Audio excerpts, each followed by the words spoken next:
What's up, gang? Welcome back to the last podcast of 2020.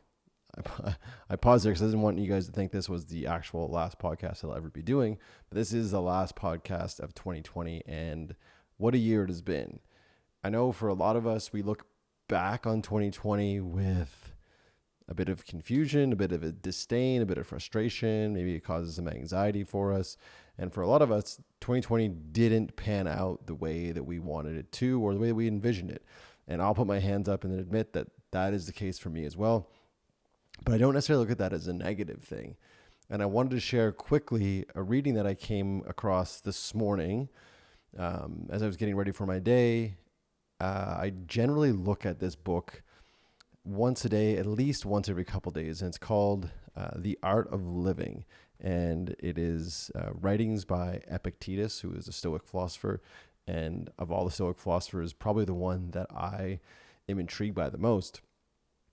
And while this piece isn't obviously speaking specific to what's just happened in 2020, but I think it's so applicable for us to understand what he's sharing in his words here and how we can apply it to not only the year that has been, but every single day that we wake up and we engage with. Keeping these words in mind, I think, are so beneficial and allow us to move forward as opposed to sit and kind of stagnate in what could be considered to be, a bad day or a bad year or a bad experience or a bad occurrence. So I'll share with you what he says. So the title of this piece is called Events Are Impersonal and Indifferent. So hang on here for a second. When considering the future, remember that all situations unfold as they do regardless of how we feel about them. Our hopes and fears sway us, not events themselves. Undisciplined people, driven by their personal antipathies and sympathies, are forever on the lookout for signs that build up or reinforce their unexamined views and opinions. Events themselves are impersonal, though judicious people certainly can and should respond to them in beneficial ways. Instead of personalizing an event, as in, this is my triumph, or was his blunder, or this is my bitter misfortune, and drawing withering conclusions about yourself or human nature, watch for how you can put certain aspects of the event to good use. Is there some less than obvious benefit embedded in the event that a trained eye might discern? Pay attention, be a sleuth. Perhaps there is a lesson you can extract and apply to similar events in the future. In any events, however seemingly dire, there is nothing to prevent us from searching for its hidden opportunity. It is a failure of the imagination not to do so. But to seek out the opportunity in situations requires a great deal of courage, for most people around you will persist in interpreting events in the grossest terms: success or failure, good or bad, right or wrong. These simplistic, polarized categories obscure more creative and useful interpretations of events that are far more advantageous and interesting. We're almost done. The wise person knows it is fruitless to project hopes and fears into the future. This only leads to forming melodramatic representations in your mind and wasting time. At the same time, one shouldn't passively acquiesce to the future and what it holds. Simply doing nothing does not avoid risk, but heightens it. There is a place for prudent planning and for making provisions for situations to come. Proper preparation for a future consists of forming good personal habits. This is done by actively pursuing the good in all the particulars of your daily life and by regularly examining your motives to make sure they are free of the shackles of fear, greed, and laziness. If you do this, you won't be buffeted about by outside events. Train your intentions rather than fooling yourself into thinking that you can manipulate outside events. If you are helped by praying or meditating, by all means do so. But seek divine counsel when the application of your own reason hasn't yielded any answers, when you have exhausted all of their means. The last paragraph says, what is a good event? What is a bad event? There is no such thing. What is a good person? The one who achieves tranquility by having formed the habit of asking on every occasion, what is the right thing to do now? A lot of words there, but for me, it is very simple. We're It'd be easy for us to sit and say that today or this year or the pandemic or COVID-19 has been a terrible or a bad thing, or it's been a misfortune. But what Epictetus is sharing is the true trained eye can look at all situations and find something advantageous. It doesn't mean positive and negative. It means it actually is the opposite of that. There isn't just those two polarizing sides. It isn't good and bad. There has to be gray. There has to be something we can pull out of it, again, advantageous, so that if something does come up like this again in the future, hopefully not another pandemic, but whatever it is, you are able to learn from past experiences and apply those learnings to the experience that you're likely to occur or likely to experience, later on in life. I wanted to share that piece, as for me, it really does shine a light on the, I guess I'll say, for lack of a better term, the mindset that we can and should have when we reflect on the year that has been and as we project into the future. That to me is key. But I also wanted to hop on here today for the last podcast in 2020 to say thank you. Thank you to all of you listening. But I also wanted to give a special shout out and thank you to some very important people in my life that have made 2020 special, that have made my life enjoyable and made my life what I'm experiencing today. So I wanted to take time to say thank you to my partner, Lindsay. As challenging as this phase in our relationship is, 2 entrepreneurs, 2 young kids, we've just moved across the country, and we are setting up a new life here on the East Coast. The daily challenges that are provided are lessons, and I want to thank you so much for being part of that. And since the day that we've met, I've learned so much from you, and I'm so appreciative of all that you show me. And while it does challenge me, I understand those challenges are little nuggets of education. So I wanted to say thank you so much for that. And also thank you for being the mother that you are to our children. You are an incredible, incredible mother, and our kids are so lucky to have you in their lives. Next, I wanted to say thank you so much to my mom. Moving closer to home has been extremely special for me, and something that we had envisioned for quite some time when we knew we were having a family. And I remember now watching my mom interact with our kids. I remember mom looking after me as a young kid. And there's one story that is a core memory for me.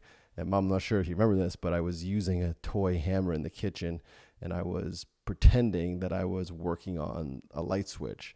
And I obviously hit it a little too hard, and I smashed the plastic. And I remember in that moment having so much fear of thinking, oh my gosh, what did I just do? I'm going to get in trouble. And I don't even remember what was said and what my mom said to me, but I remember that she was cool with it. It was okay. It was just an accident. Accidents happen. And I'm so appreciative for moments like that. And I now watch her with our children, and the patience part of me that she has with them is incredible. So Mom, thank you so much. You've been a great mother for the past 38 years of my life. And I feel so lucky that I have you as my mom. And again, so lucky that the kids have you as their mama pat. Next, I want to say thanks to my dad. Thank you, Dad, for being my dad. Thank you for being such a mentor for me throughout the years. And I was thinking about stories I could share and core memories I could share on the podcast here as I say thank you to you. And I wanted to say thank you for that one day in my early hockey career where you drove me to a tournament in Dartmouth. And for those of you that have been to like minor hockey arenas across Canada or all over the world, I would assume, would understand there's not a ton of seating and there's not a ton of protection either. And my dad during the game was standing on the side, so not at either end of the rink, but on the side where there weren't any stands, literally just ground, and he was standing on it. And at one point, the puck left the rink up over the glass and actually hit my dad on the head. And I remember seeing it happen. Obviously, being in the game, I was concerned, but stayed in the game because he looked like he was being looked after by other parents. And I remember him driving us home.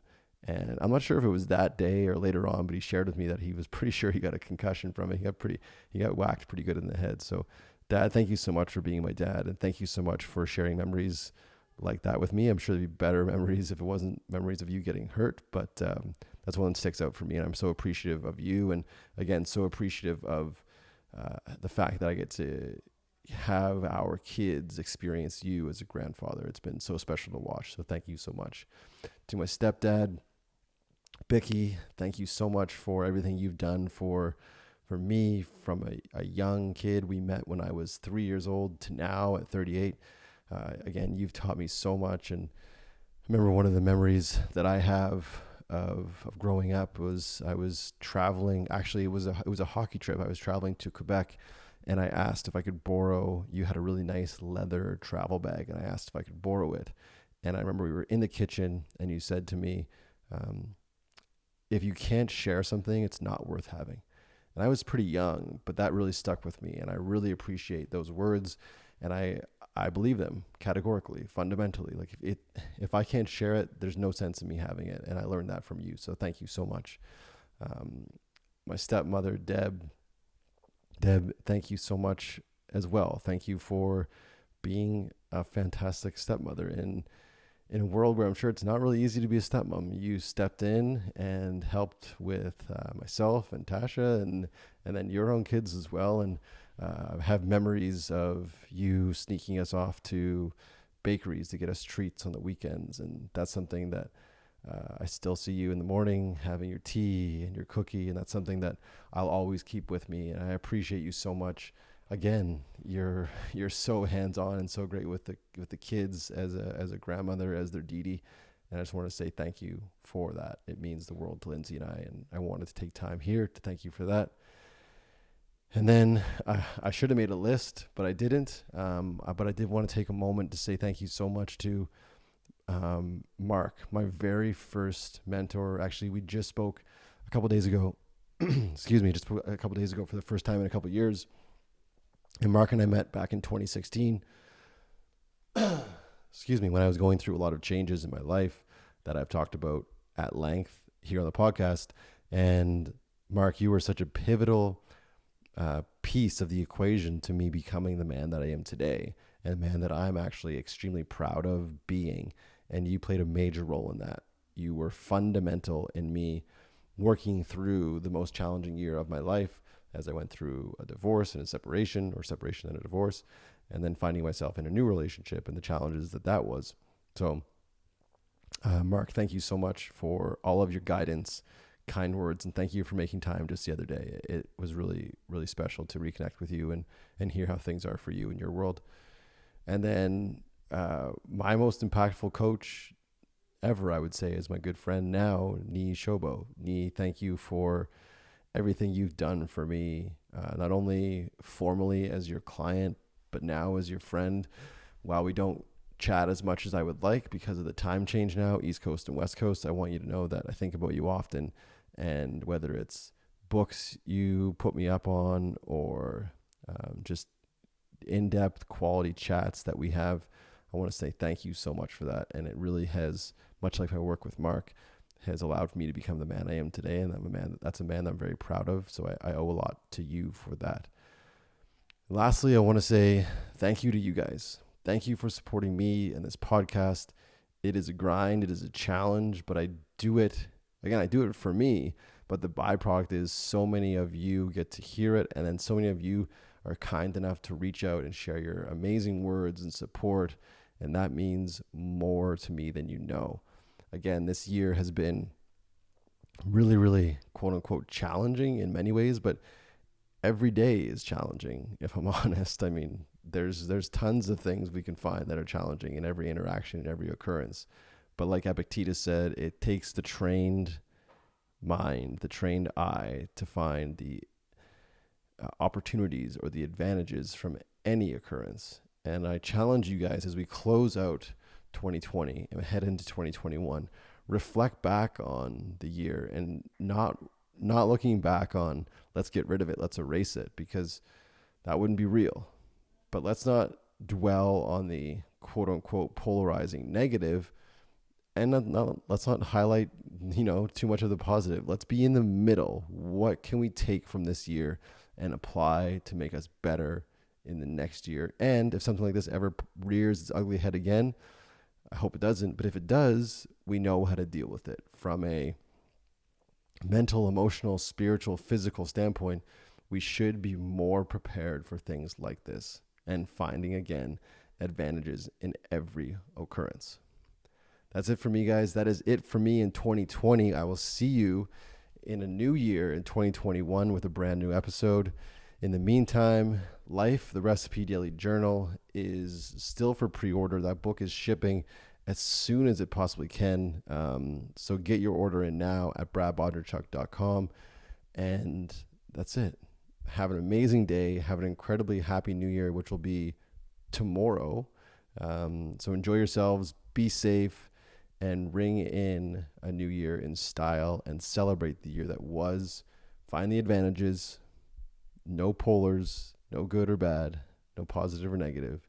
Find the advantage and move on. I appreciate you guys. You know what to do until next time. Be good and do good. Peace.